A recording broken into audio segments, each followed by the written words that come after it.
And Gabbar Singh release అయ్యి 14 years అవుతుంది. But ఎక్కడ అలా అనిపించట్లేదు power star. Gabbar Singh release అయ్యి చాలా సంవత్సరాలు అవుతుంది అనండి అమ్మా. ఇప్పుడు మనకి సంవత్సరాలు, కొలతలు, వయసులు అవసరమా? గబ్బర్ సింగ్ రిలీజ్ చాలా నేను తర్వాత చెప్పేది వింటే మీరు ఇలా అంటారు. ఓకే, అసలు అన్ని ఇయర్స్ అయినా కూడా అన్ని ఇయర్స్ అయినట్టు అనిపించట్లేదు.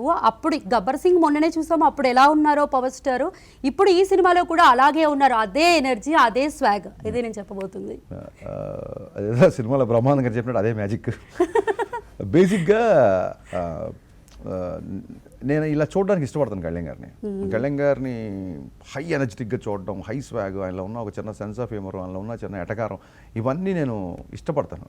సో ఈ అంశాలు ఉండేలాగే సీన్స్ రాసుకుంటాను. కథ ఫిక్స్ అయిపోతాం, ఏ కథ చెప్తున్నాం, క్యారెక్టరేషన్ ఏంటి, ఈ క్యారెక్టరేషన్కి ఎలా ఉంటుందని ఫిక్స్ అయిపోతాం. ఆ తర్వాత ఇప్పుడు ఆ ఫైర్ సీన్లో రాజేష్ లేచి ఉస్తాద్ అని గట్టిగా అరిచినప్పుడు నాకు చిన్న పాజ్ ఇచ్చి నవ్వు బ్లాస్ట్ ఉంటుంది చూసారా, అది మొత్తం వీడియో చేసి పంపిస్తున్నారు నాకు. అన్న కళ్యాణ్ ఇలా నవ్వుతా చూసి ఎన్రోల్ అయిందన్న స్క్రీన్ మీద అది అని. So this is how I want to see him on screen.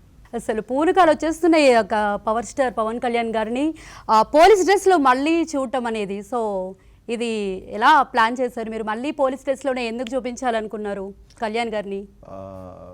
నేను యాక్చువల్గా పోలీస్ డ్రెస్లో చూపించాలని లేదండి. నేను గబ్బర్ సింగ్లో 70% ఆయన ఎప్పుడు కాకి డ్రెస్లోనే ఉంటారు. ఈసారి ఒక ఖుషీ లుక్, ఒక జల్సా లుక్ అని చెప్పి ఫస్ట్ కాలేజ్ బ్యాక్డ్రాప్ అనుకున్నాం, కథ అనుకున్నాం. కొంతవరకు చాలా హ్యాపీగా ఉంది కథ. బట్ సినిమా స్టార్ట్ అవుతుందని చెప్పి ఎప్పుడైతే సోషల్ మీడియాలో వచ్చిందో అప్పటి నుంచి నా మాస్ డైలాగ్స్ ఎలా ఉంటాయి, విలన్ ఎవరు, యాక్షన్ సీక్వెన్స్లు ఏంటి అని చెప్పి ఆడియన్స్ కొంచెం all kind of audience expect చేస్తున్నారు సినిమాని. ఆ కథకి కొంచెం లిమిటేషన్స్ వచ్చేసరికి అప్పుడు మళ్ళీ ఒక కాప్ క్యారెక్టర్ అయితే బాగుంటుంది అని చెప్పి అప్పుడు ఈ కథకి వెళ్ళాల్సింది. అండ్ ఎంటర్టైన్మెంట్ చేసి చాలా కాలం అయింది. అత్తారింటికి దారేది అనుకుంటా లాస్ట్ ఎంటర్టైన్మెంట్. గబ్బర్ సింగ్ తర్వాత వచ్చిన అత్తారింటి దారే తర్వాత మళ్ళీ అంత ఫుల్ ఫ్లెడ్జ్డ్ థియేటర్లో పేలిన ఎంటర్టైన్మెంట్. ఎందుకంటే వకీల్ సాబ్లో ఒక పర్పస్ఫుల్ క్యారెక్టర్, అది వేణు శ్రీరామ్ చాలా చాలా డిగ్నిటీతో చాలా బాగా చేశారు. ఆ తర్వాత భీమ్లా నాయక్లో ఫుల్ అగ్రెషన్, అక్కడ కూడా పెద్ద ఎంటర్టైన్మెంట్ ఏమి ఉండదు.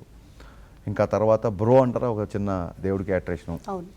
OG full intense and stylish, అందులో కళ్యాణ్ గారు నవ్వడానికి స్కోపే లేదు బేసిక్గా. సో ఆ లాస్ట్ ప్రీవియస్ ఫిలిమ్స్లో కవర్ చేయని ఎలిమెంట్స్ దీంట్లో కవర్ చేయాలని అంతే. సో దాని మూలంగా ఇప్పుడు ఆడియన్స్ అందరూ ఇవాళ ఫుల్ మీల్స్ అని, లేకపోతే ఆ డైలాగులు ఊగిపోవడం కానీ, లేకపోతే థియేటర్ల నుంచి ఆ వీడియోలు క్లిప్పింగ్లు పంపడం కానీ జరుగుతుంది.